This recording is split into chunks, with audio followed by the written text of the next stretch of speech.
मो ना सुभाष चंद्र साहू। मो घर हूँ केन्द्रापड़ा रघुनाथपुर। आ मु पारादीप पोर्टर सिक्यूरीटी चाकरी करुँची।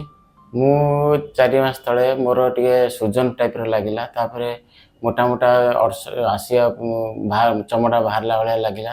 मु पुष्पा फिल्म यूट्यूब और फेसबुक यूट्यूब देखिकी आठिकार जो वीडियो देखिकी सब शुणिकी एटी सब आसली।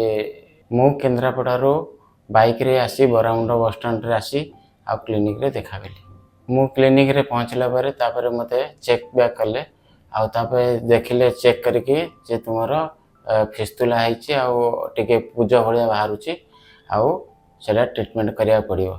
डॉक्टर मते कहले 4 मास पर्यंत मेडिसिन खांतो आ मते मेडिसिन प्रथम मास पे देथिले। एबे बहुत रिलैक्स मिलुछि आ 60% पर मास 26 दिन भितर कंप्लीट हो जाइछि कि बहुत रिलैक्स लागुछि। मु आसिया पर एठी औषध खाई मोर भल होइछि आ ऑपरेशन हवा को जरूरत नहीं।